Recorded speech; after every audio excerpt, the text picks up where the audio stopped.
when it comes to crime, if a Muslim commit a crime, it is reported on the news.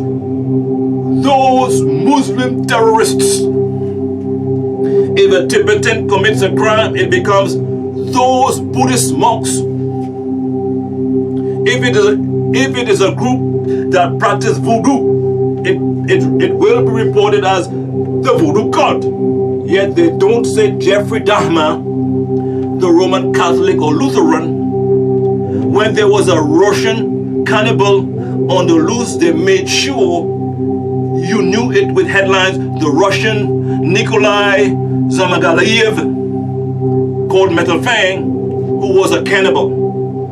They never address the subject of religion when it comes to a race other than Nubian.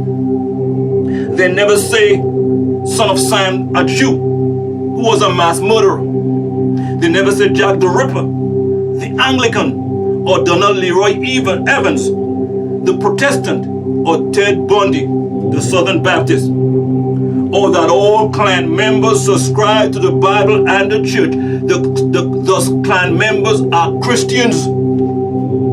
And when they have a lynching or castration of Nubians, they never say Christian clan members. They don't even want to call them a cult. They avoid pointing out whether these Amorite serial killers were Christians or Jews. What religion was Susan Smith, the woman that drowned her two helpless toddlers? You don't know because they do not and will not bring it up. Everybody else's religion gets pointed out, but when it comes down to them, they never put religion in what they do. Even General Noriega, they made sure he was arrested in a Catholic church. They don't come on the news and say a Jew beats up his daughter to death, or some Catholics from Howard Beach killed some Baptists from Brooklyn or the Bronx. But if a Muslim does something, right away this Muslim does so and so. If a Rastafarian does something, it's Rastafarian stuck up a bank. Banks are being robbed 24/7. Women are being raped every day and people are being murdered every day. They don't even bring up what church they belong to, what congregation, and what reverend. They don't ever say, and one of Jerry Falwell's followers in New York just chopped a little kid up. But if one of Farrakhan's followers do something, they say a black Muslim follower of Minister Lewis has just slapped a little kid in the head and throws the book at him. And they try to give them life for it. This is double standard. You have every right to know, because whatever religion they will raid in, that is the religion that breeds that type of mentality. My point being, if the Jewish faith or the Christian faith is what these men and women grew up in, these are the kind of people they keep turning out, who are threats to society. There's something that they obviously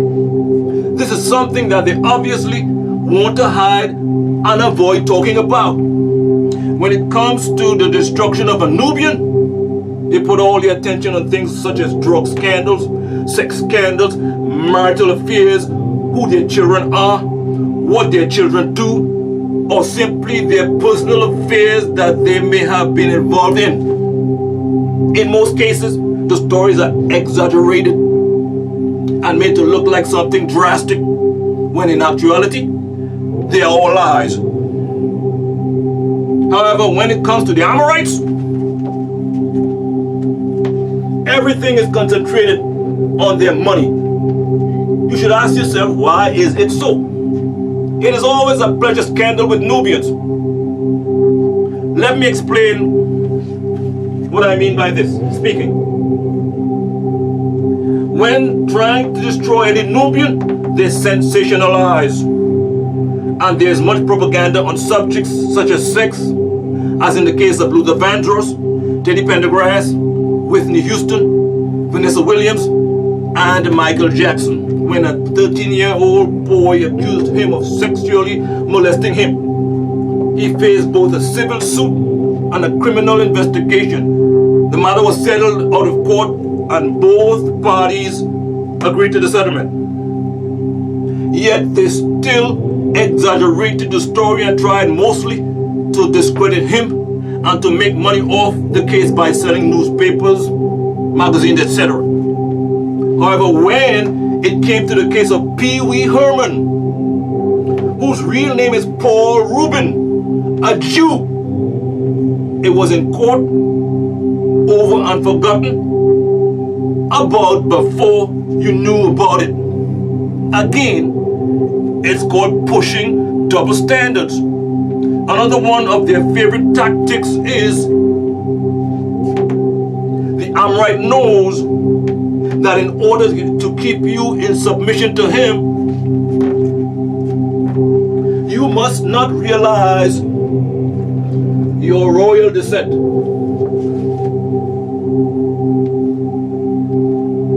That's why he keeps inserting his image as superior. Therefore, you will look up to him and eventually you will worship him by trying to be like him, act and look like him. That's why it is very important that you have the right images or pictures in your homes. From the beginning, the Amorite, the Canaanite, Caucasian beast man has been obsessed with being superior. One way to notice this is through his strongest tool called television. Tell, lie, vision. To tell lies visually. You don't see many Nubians walking around calling themselves Superman or Superwoman, Supergirl, Superboy, Bionic Man, Bionic Woman, Tarzan, $6 Million Man, Wonder Woman, Indiana Jones, Spider-Man, James Bond, 007, MacGyver, etc. And if they do, it is done in the form of jokes to make them look like fools, as in the case of Meteor Man, Handyman, and the original Catwoman. These Amorite superheroes do things like dodge and outrun bullets and catch bullets with their teeth. They always catch the bad guys. They always deactivate the bomb 3 seconds before it is going to blow.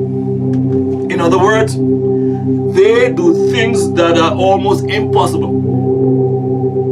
If it is a choice of the Nubian or the Amorite getting killed, the Nubian always the first choice.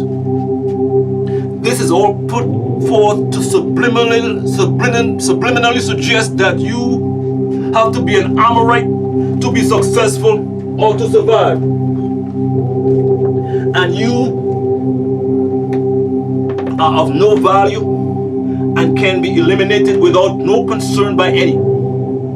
Take, for example, figures of people like Jesus, the Pharaoh, Moses, Hannibal, Samson, Cleopatra, Solomon, and Abraham. When you hear these names, what is the first thing that comes to your mind?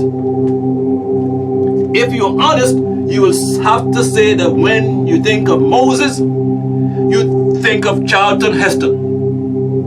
When you think of Jesus, you think of the hippie-looking Amorite that used to hang on your grandmother's wall, or the actor Jeffrey Hunter. When you think of Pharaoh, Yul Brynner comes to mind. When you think of Hannibal, the image of Tony Curtis flashes in your head. When you think of Cleopatra, Elizabeth Taylor pops in your mind. When you hear Samson, you think of Victor Mathieu.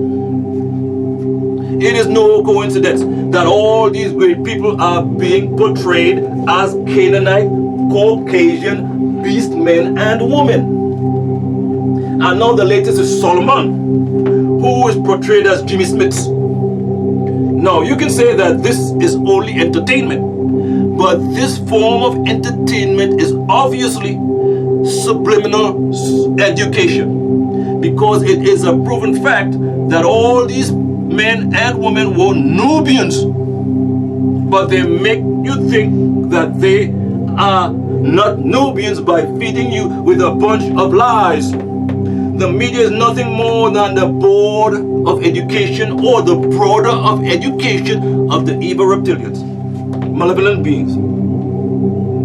This is just one of the Amorite ways to propagate their supremacy and teach you to hate yourself, so that you will do anything to be in his image. However, what you keep overlooking is the fact that even if you try to walk and talk like them, hang out with them, listen to their music, or you can even bleach your skin, they still are not going to accept you. Right, Michael? You will still be another thorn to them. Nubian people will you need to wake up and stop trying to live in the image of the beast.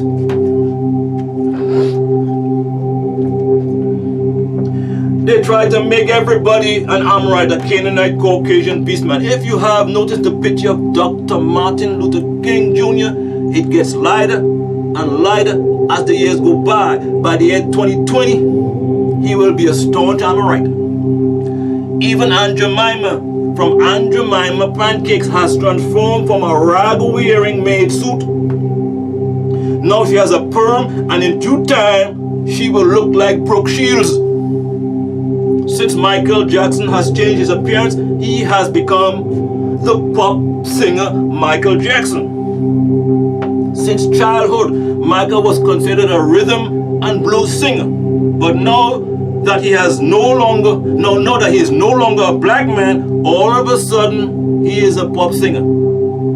The impressions that your children get from watching you and others are lasting impressions. When a child sees someone who is a good example, like a person who works hard and respects their elders and authority, having manners, neat and clean, helping others, and healthy, etc., a child immediately remembers these things and will eventually pick up these habits. The same goes for bad habits, such as using drugs, being abusive, being disrespectful. When a child sees a person who lies, drinks alcohol, or sees you steal, these images are impressed on their conscious and subconscious minds, meaning the child begins to think that these things are the right thing to do, when in fact they are not. And this is what they do to Nubians. They always promote the bad image of a Nubian. When you see a commercial, they are always being arrogant or the criminal. They are never the doctor saving someone's life. They are the drug addict or the husband who beats his wife. When a Nubian man or woman does something great, you never see them promote it. It's always pushed under the rug, like it never happened. You'll see Marion Barry across the television smoking crack, and they showed it on every rotation. But you'll never see them promote the fact that Clinton smoked marijuana. They asked him about it, and he gave the answer, and I quote, "I didn't inhale." They showed that just for a minute, and that was it. You see Magic Johnson with AIDS stamped across his forehead, but someone like Greg Louganis, an Amorite AIDS victim who won the 1992 Olympics after jumping into the water with other competitors, what if he urinated in the water? What if his saliva got in the water? What if he bumped his head and bled in the water, which could have been the cause of other people catching AIDS from the tainted water? But did you hear that plastered across the television screen? No, most people haven't even heard of the name Greg Louganis. the point I'm making,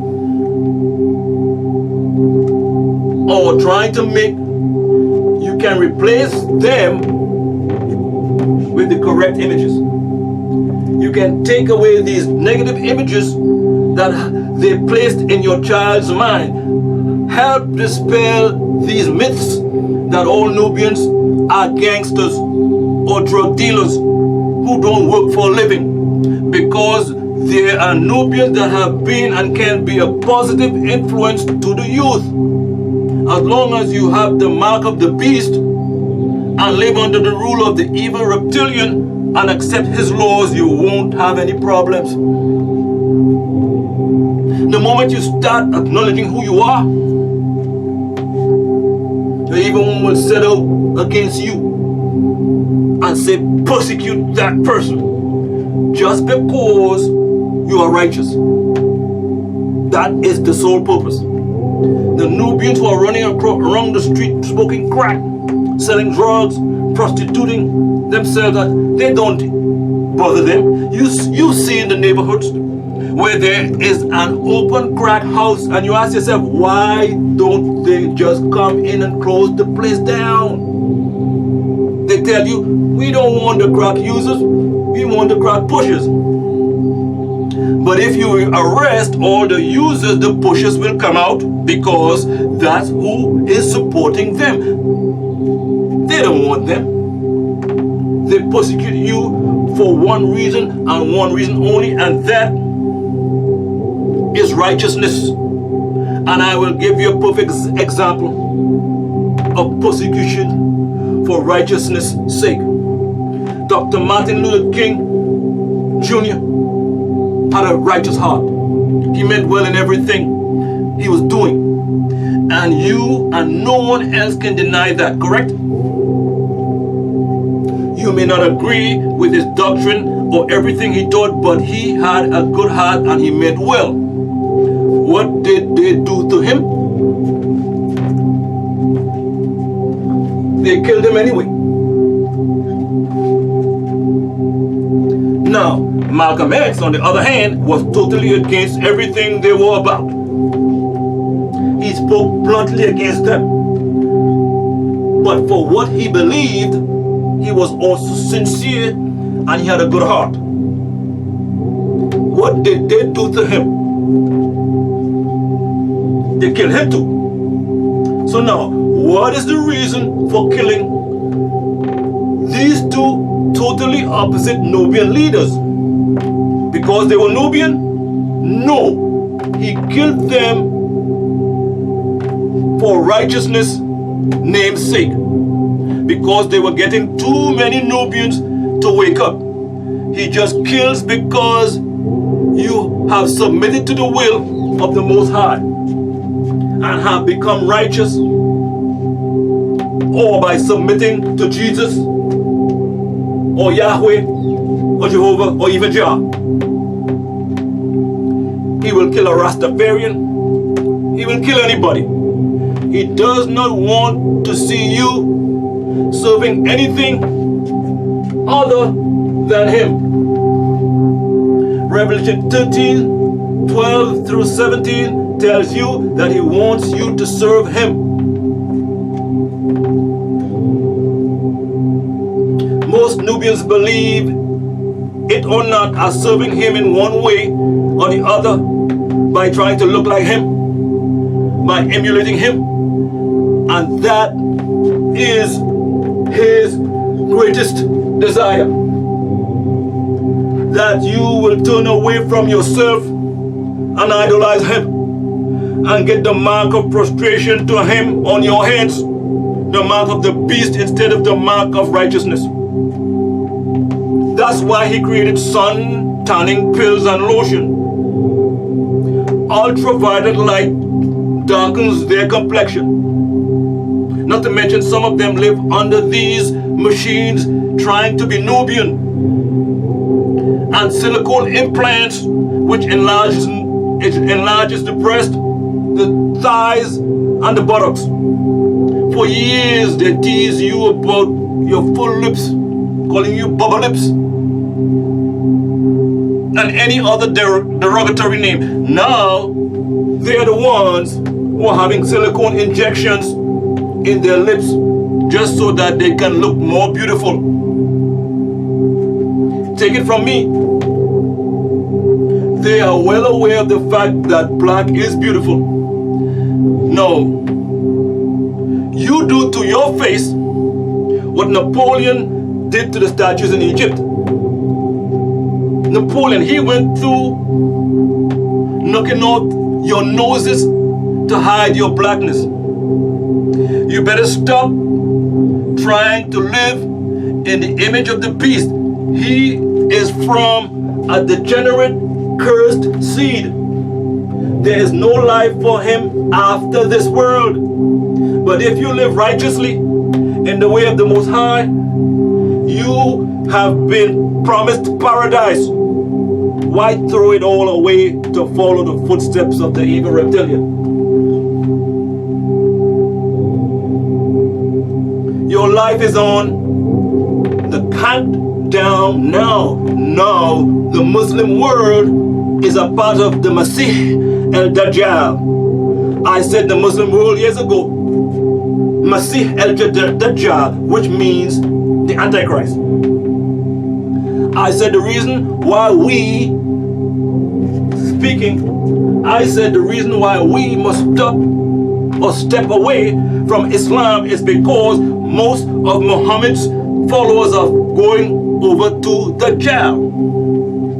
Now people, this section here is taken from the scroll entitled The Spell of Leviathan 666, The Spell of Kingu, page 667. This is something I said 5 to 10 years ago. Now this scroll was published in 1996 AD. However, now in 2017, that would be 26 to 31 years ago. Do you understand? Speaking again, this isn't something new. I am on a path and I am staying on it too. I don't mess around with the Mustaqiym. I stay on it. I always tell you way in advance everything I am going to do so that you cannot deny it. Okay. For you new people, Siraatul is Arabic, taken from one of the most recited Suwar chapters of Allah's Holy Quran, Surah Al-Fatiha, meaning the chapter of the opening. Here, we are asking Anu Alun Alun El to Ihdina al-Sirat al-Mustaqiym, which means calm us for the way of the ones who stand straight. The agreeable. Sirat alladhina an'amta alayhim, the way of those who you have bestowed your grace. غير المغضوب, not those who have been cursed, waladolin, nor those who have gone astray, the disagreeable. He is telling us here in no uncertain terms that he is still Ansaru Allah. This is as plain as black and white. So now, are you really following the Lamb wherever he goes? Or are you listening to lying, self-appointed female messengers who are leading you astray with their unsubstantiated, unproven, questionable doctrine? As you heard earlier in this video, Gabriel Zadok is the final messenger which is never a female.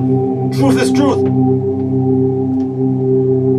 Those people whom you are following, Malachi Zadok, the Anunnaki, Michael told us at the 19 classes upstate New York, I don't want to meet them. I already met whom I came to meet. Are you ready for them? Here they come. And in they came. A bunch of demons who never took their Shahada baptism, born again. They were never purified, al-Mukhlasina. Malachi Zadok had already publicly retired as the reformer. You see, those 19 classes were especially for the imams and emirs of the Holy Tabernacle Ministry communities. As a result, it was only the leaders of each community who heard this message. Are you with me? Basically, he is or was informing us of his prior knowledge of the black devil's impending devilishment. Of course, he already knew this because he is the ruler of the mental plane, where thoughts are formed. The fourth plane is where man and mind meet and they balance everything. So, as you think it, he knows it. When I heard him say this, I experienced a deep, heartfelt sympathy for these unknown individuals, not knowing that they were a bunch of confounded demons. Now, I have better control of my emotions because, as you can see, the internet trolls, the predators, don't faze me. Neither do the booty traps.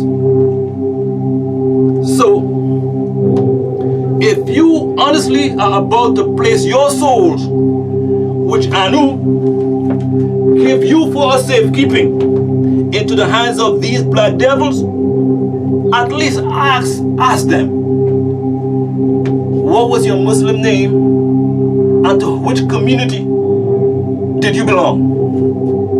Most importantly, when did you take your Shahada and who gave you your Shahada? Page 119.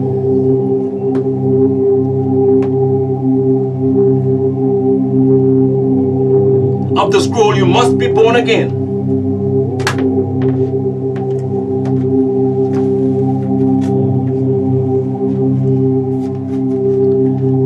Okay, fine. Of the scroll, you must be born again. States, the Anunnaki, Gabriel, gave the Prophet Mustafa Muhammad Al-Amin his Shahada.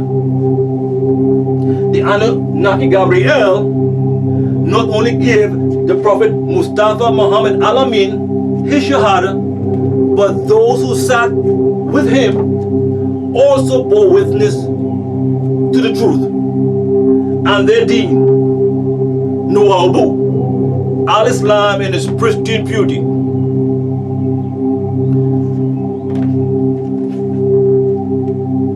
Speaking, Anu Alun El has commanded us throughout his scriptures to testify to his aloneness. You must obey this commandment by taking Shahada. He also told them that there were 5 witnesses, khamsa in shahadatin, and not one. Now that you know what Shahada is, it is up to you to practice it in your way of life. If you do not, there is nothing else to say to you but else Quran, chapter 109. Begin our prayers and thinking by using the names of the source Allah, the Rahman, who is the most merciful. Say, O you, El Kafirun, those who conceal what they know to be the facts, right knowledge. I am not a slave to what you are a slave of, and you are not a slave for him whom I slave for, El Aliyun Ali Anu. And I am not a slave of what you are a slave for, spooks and deities and ghosts. And you are not slaving for him whom I am slaving for, El Aliyun Ali Anu. And you are not a slave for him whom I slave for, El Aliyun Ali. You have your deen, means of judgment, and I have mine. The purpose of Shahada is to cleanse your soul by disowning all those things that kept you from recognizing the oneness of Aliyun El Anu, and living the prescribed way of life, Nuwabu El Islam, in its pristine purity. You can cleanse your soul of its impurities. Then you can enter the kingdom of Anu, which is Nibiru and the Crystal City. Unquote. Then on page 129 of the same scroll it states, after taking your Shahada, all your sins have now been erased and you obtain a clean slate. Anu Aliyun El, being the yield, the most merciful, has erased all your past sins, and you start your life anew with your heart made pure. If you should die at that moment, you would go straight to paradise. Are you listening? At the closing of the ceremony, it is said, if you give a sincere salam, greeting, El Salamu Alaikum, peace be upon you, all your sins will be forgiven. Yes, you are born again. You are given a second chance. Two Anunnaki are assigned to you. One on your right and one on your left. These two Anunnaki will not cease to record your deeds. Then on the last day, you shall be judged by the laws you openly declared to be faithful. Your duties for Aliyun El now begins. Now that you have taken your Shahada, your next step is to live like a righteous and obedient Nuwabian, one who practices Al-Islam